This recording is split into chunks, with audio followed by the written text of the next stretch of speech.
one of these is significantly better than the other.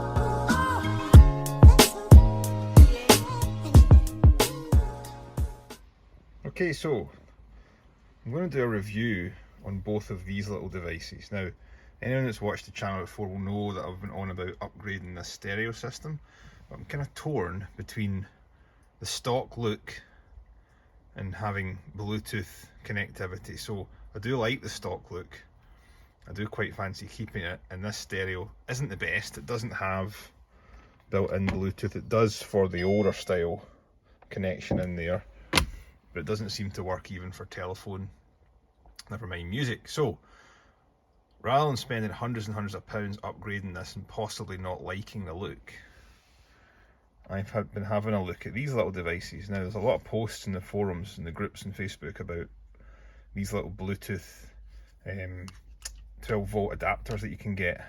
So I've bought a couple of them here off Amazon. I'll leave the links below, but one of these is significantly better than the other. And I just use them to plug in here in the cigarette lighter in the little compartment there in front of the gear stick. So, but I bought this one first, so let's talk about this one first. So this one is a brand called Vixing 12 volt adapter. I'll put the price down now. I think I paid about £10 for this, or £8.99 or something like that. And it's got two USB ports, so you just plug it into the 12 volt cigarette lighter, and I'll show you in a minute. You Bluetooth it to your phone, and it plays music through an FM signal through the head unit.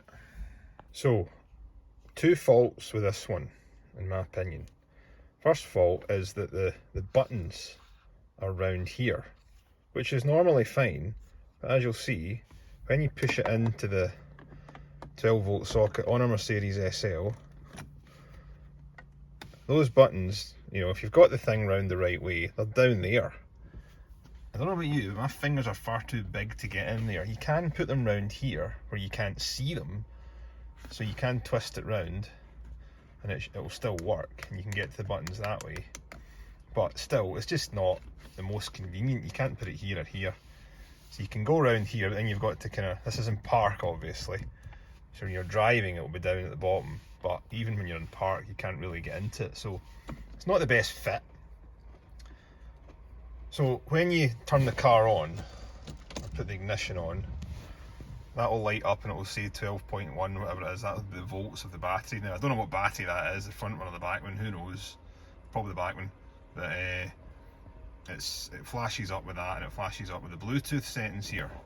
So to connect, you have to go to your phone and make sure your Bluetooth switched on.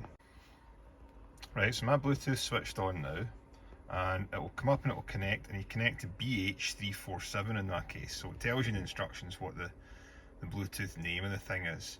And then it comes up with this. So mine, I've set mine to 106, that's 106 FM. And you can change it with these buttons. Oh, wait a minute, there they are down there.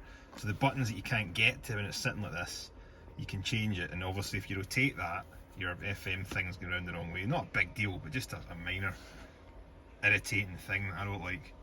So, you've got it in 106, you turn the radio on, and you set it to radio 106 FM, dead easy. Right, so I go to audio, and I've got it on 106. Now it will play anything through my phone.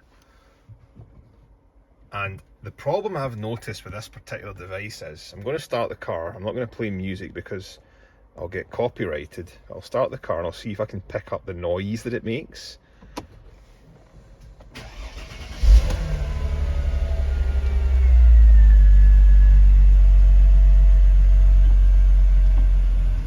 Right, you might not be able to hear this, but what I'm going to do is I'm going to put the roof up.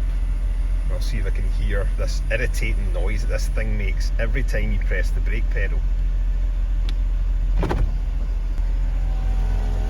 Roof comes up. Drown some of the noise out of the engine. Right, I can't quite pick this up in camera, but what I'll tell you is, I can hear every time I start the car and turn this on, whenever I press the brake pedal, I hear this really loud, irritating tinnitus noise, like ee, ee, ee. And my hearing, to tell you, is super sensitive. I can hear everything. I can hear you laughing over this video. That's how good my hearing is. And it's sometimes a curse, like in this occasion. So this little device, it starts off okay, but as I'm driving, when I was braking, I heard this just loud enough for you to hear it every single time you press the brake pedal. And it wasn't just me. When I had passengers in the car, they could hear it as well. So I've tried every frequency on this thing, from 106 to 88, whatever it is. It goes right down to the lowest FM the radio can pick up to 106, I think it's the highest.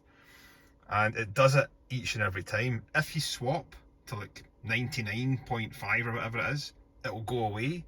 But after a few drives, it will come back and it will just be like this irritating, and to the point when you think, I'll just rip this thing out and chucked it away. It was driving me crazy. And I'm just going to add this bit in at this point, because if anyone thinks that the noise was the brakes, no, it's an electric noise coming from this device through the car speakers. Definitely not my brakes squealing, but I know somebody will probably say, you sure it's not your brakes squealing? No, it's not.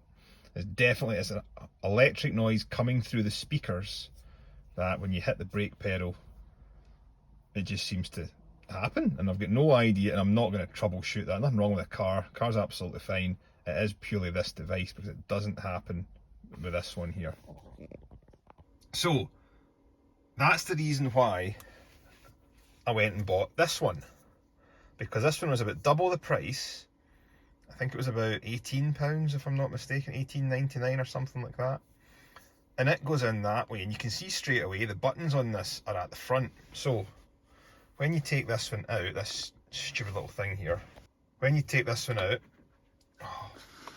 and it's really awkward with the gear stick in the way. I mean, not a big deal, but chances are you would faff about with this when you're parked anyway. When you put this one in, this is a lot better, because the buttons which I use to skip tracks, which these buttons are, similar to the ones on this one. As you're driving along, if you've got a playlist playing from your mobile phone, you can use these buttons to skip tracks, which you can't do with the car because it's just Bluetooth through FM. So you have to use the buttons on that, which do work. And you can control the volume, this little bit here, this little multi-function button. But this one, when it starts, everything's right in front of you. So it starts with Bluetooth as well, and it's set to 106. And I'll turn the radio on, I'll turn the volume down just so you can show it's connected. And it flashes for a wee second. But the good thing is, skip track, that's what I wanted. Still got the two USBs, but all the buttons are at the front, so this actually fits in here pretty neatly. You can't close this cover when they're in, but never mind, that's just a trade-off. But the good thing about this is, it doesn't do that beeping noise, and it was driving me absolutely crazy. Literally going daft with this beeping noise. And this one doesn't do it.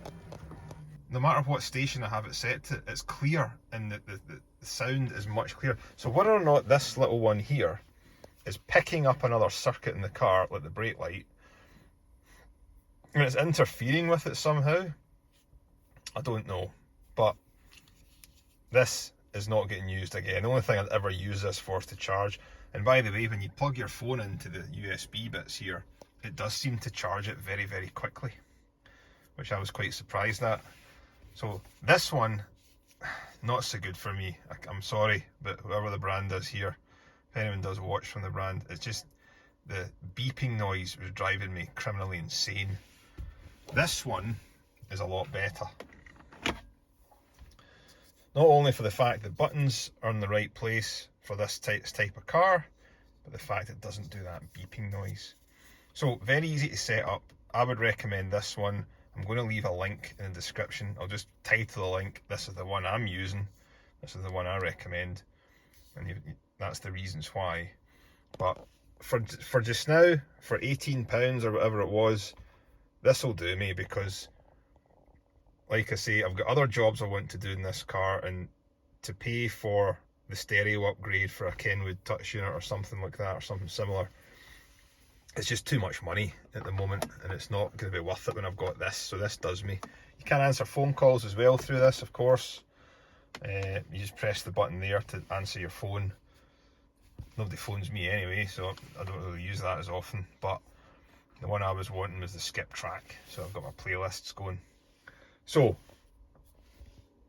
if you've got a Mercedes SL or a car with a restricted little space like that, get the one that the buttons are on the front, and pay a little bit extra for one of these, because the cheaper one, like I say, was Tinnitus City, and I'm sorry I can't replicate that in the car. It's just obviously not picking it up.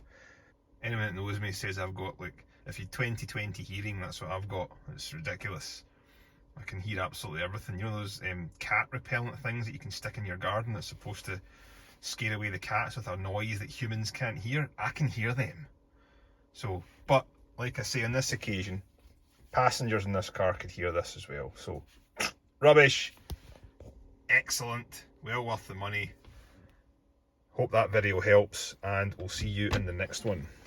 Bye for now.